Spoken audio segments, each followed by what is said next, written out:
Hello, welcome to my channel Kimaya. അപ്പം ഞാനിന്ന് ഒരു കസ്റ്റമർക്ക് വേണ്ടിയുള്ള ഒരു ഡ്രസ്സാണ്, അതായത് മിഡിയും ഷർട്ടുമാണ്. അപ്പോൾ ഇത് സ്കേർട്ടെന്ന് വെച്ചാൽ യോക്ക് സ്കേർട്ട് വരുന്നതാണ്, യോക്കിൽ പ്ലീറ്റ് വരുന്ന സ്കേർട്ടാണ് ചെയ്തേക്കുന്നത്. ഇതിൻ്റെ അളവ് എന്ന് പറയുമ്പോൾ പിന്നെ അതിൻ്റെ അരവണ്ണം എന്ന് പറയുന്നത് 32 ആണ്, അതായത് വേസ്റ്റ് വരുന്നത് 32 ആണ്. ആ 32ലാണ് ഞാൻ ആ സ്കേർട്ട് എടുത്തേക്കുന്നത്. ഓക്കെ. പിന്നെ ടോപ്പ് എന്ന് പറയുന്നത് ഷർട്ട് മോഡലാണ്. അപ്പോൾ ഷർട്ട് എന്ന് പറയുന്ന കോളറുള്ള ഷർട്ട്, ചെറിയ ഷർട്ടാണ്, ഷോർട്ട് ഷർട്ടാണ്. അതിൽ നമ്മൾ ഹാൻഡ് വർക്ക് ചെയ്ത് കൊടുത്തേക്കുവാണ്. ഇപ്പോൾ ഷർട്ടിൽ കോളർ വന്നേക്കുന്നത് ഞാൻ ബട്ടൺസ് ഒന്നും ആഡ് ചെയ്തിട്ടില്ല. അപ്പോൾ ഇതുപോലെ നിങ്ങൾക്ക് വേണമെങ്കിൽ നിങ്ങൾക്ക് ആവശ്യപ്പെടാം. ഇതുപോലെ മെറ്റീരിയൽ, ഇത് കോട്ടൺ മെറ്റീരിയലിലാണ് ഞാൻ ചെയ്തേക്കുന്നത്.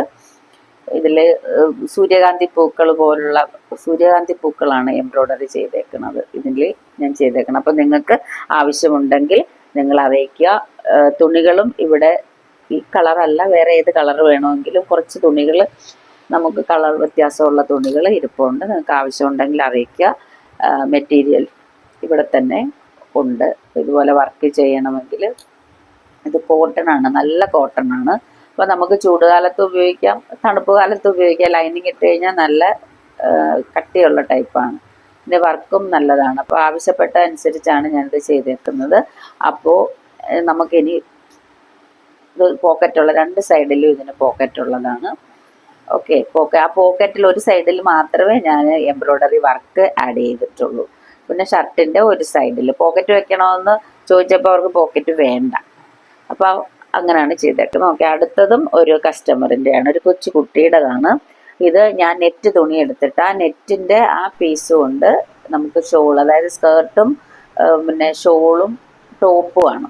അപ്പോൾ ഈ സ്കേർട്ടിനെന്ന് പറയുമ്പോൾ പച്ച കളറാണ്. അതിൻ്റെ ടോപ്പ് എന്ന് പറയുന്നത്, ടോപ്പ് നെറ്റ് തുണിയാണ്. ആ നെറ്റിൽ അതെടുത്തിട്ടാണ് ഈ നമ്മൾ ഷോളിലൊക്കെ ആഡ് ചെയ്ത് വെച്ചേക്കുന്നത് കേട്ടോ.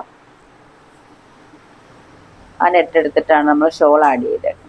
ഇത് വേറെ ഒരു കസ്റ്റമറിൻ്റെ ഡ്രസ്സാണ്, ഇത് എംബ്രോയ്ഡറി വർക്ക് ചെയ്തിട്ടുള്ളതാണ്. ഇത് ഓണം കളക്ഷനാണ്. നിങ്ങൾക്ക് വേണമെങ്കിൽ നിങ്ങൾക്ക് ആവശ്യപ്പെടാം. ഇതല്ലാതെ ഒരു കസ്റ്റമറിൻ്റെ ആണ്. അപ്പോൾ നിങ്ങൾക്ക് വേണമെങ്കിൽ ആവശ്യപ്പെടാം ഇതുപോലെ തയ്ക്കാൻ. ഇതൊരു ജംപ് സ്യൂട്ടാണ്. ഓക്കെ. അപ്പോൾ ഓക്കെ, താങ്ക് യു, ബൈ. നിങ്ങളോട് എപ്പോഴും പറയണമെന്ന് വിചാരിക്കും. അപ്പോൾ ഈ വീഡിയോ ഇടുമ്പോഴത്തേക്ക് ഞാൻ അതുകൂടെ പറയുകയാണ്. കുറേ കാലമായി, ഒരു 2 മാസത്തോളമായി എനിക്ക് ഈ ഒരു ഫ്ലിപ്കാർട്ടിൽ നിന്ന് ഞാനൊരു പാൻഡ ചോക്ക് ഓർഡർ ചെയ്തതാണ്. പക്ഷേ പാൻഡ ചോക്കിന് പകരം കിട്ടിയത് ഈ സാധനമാണ് കേട്ടോ. നിങ്ങൾ ഈ പാക്കറ്റ് നോക്കി, പാക്കറ്റൊക്കെ എന്ത് ഭദ്രമായിട്ടാണ് ഈ പാക്കറ്റൊക്കെ അവർ പൊതിഞ്ഞ് കണ്ടോ. ഇങ്ങനെയാണ് എനിക്ക് കിട്ടിയത്. ഇതാണ് ഫ്ലിപ്കാർട്ടിൽ നിന്ന് ഞാൻ വരുത്തിയതാണ്. പാൻഡ ചോക്ക് മീൻസ് നമ്മൾ ഈ ചോക്ക് വെച്ച് വരച്ച് കഴിഞ്ഞാൽ നമ്മൾ അയൺ ചെയ്ത് കഴിയുമ്പോൾ കസ്റ്റമർക്ക് കൊടുക്കുമ്പോൾ നമുക്ക് ആ ബുദ്ധിമുട്ട് വരത്തില്ല. അയൺ ചെയ്യുമ്പോൾ അതങ്ങ് മാറിപ്പോകും. അതായത് അയൺ ചെയ്ത് കഴിയുമ്പോൾ അതങ്ങ് വാനിഷായി പോകും.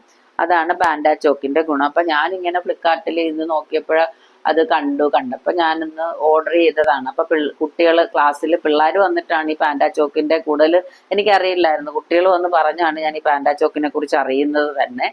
അപ്പോൾ നമ്മൾ ഈ വർക്കുകൾ ചെയ്യുന്നെങ്കിലും എനിക്കതിനെക്കുറിച്ച് അറിയില്ലായിരുന്നു. അപ്പോൾ അവർ പറഞ്ഞപ്പോൾ എന്നാൽ ഇത് വാങ്ങിച്ചേക്കാമെന്ന് പറഞ്ഞു.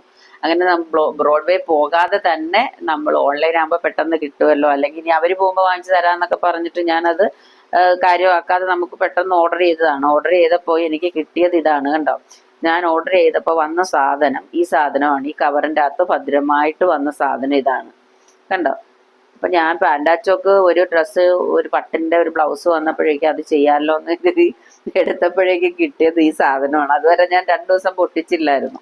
അതും ഒരു അബദ്ധമാണ്. പക്ഷേ നമുക്ക് ഈ അബദ്ധങ്ങൾ പറ്റുമ്പോൾ ഒരു കാര്യം ശ്രദ്ധിക്കണം, ഇതെല്ലാവർക്കും പറ്റാവുന്നതാണ്. നമ്മളിങ്ങനെ ഫ്ലിപ്കാർട്ടിൽ നിന്നൊക്കെ സാധനം എടുത്തു കഴിയുമ്പോൾ അപ്പം തന്നെ എടുത്തു വെച്ച് നോക്കണം. ഇത് വീണ്ടും നമ്മൾ വൈകി കഴിഞ്ഞാൽ നമുക്ക് കിട്ടാനുള്ള ഒന്നും കിട്ടില്ല. ഇത് പിന്നെ എനിക്ക് തോന്നുന്നു 187 ആണെന്ന് തോന്നുന്നു. വില എനിക്ക് ഓർമ്മ വരുന്നില്ല. പക്ഷേ എന്നാലും എത്ര രൂപയാണെങ്കിലും നമ്മൾ കഷ്ടപ്പെടുന്ന പൈസയാണ്. പൈസ ഇങ്ങനെ അനാവശ്യം പോകാൻ പാടില്ല. അപ്പോൾ അവർ ഇങ്ങനെ റിട്ടേൺ അവർ കൊണ്ടുപോകുന്നൊക്കെ പറഞ്ഞിട്ട് ഒരു വിവരം ഉണ്ടായില്ല. പിന്നെ ഞാൻ അതിൻ്റെ പുറകെ പോയില്ല. ഇത്രയും പൈസ ആയതുകൊണ്ട് മാത്രമാണ്. അതിൽ കൂടുതലാണെങ്കിൽ നമുക്ക് എന്തോരം നഷ്ടം വരും. ഇപ്പോൾ ഇലക്ട്രോണിക് സാധനങ്ങളൊക്കെ അവരെല്ലാം തുറന്ന് കാണിക്കുന്നുണ്ട്. അതുപോലെ തന്നെ ഇതും കാണിക്കാനുള്ള ഒരവസരം. ഇത് നമുക്ക് എത്ര രൂപയായാലും നഷ്ടം തന്നെയാണ്. അപ്പോൾ ഇതെല്ലാവരും ഒന്ന് ശ്രദ്ധിക്കണം കേട്ടോ.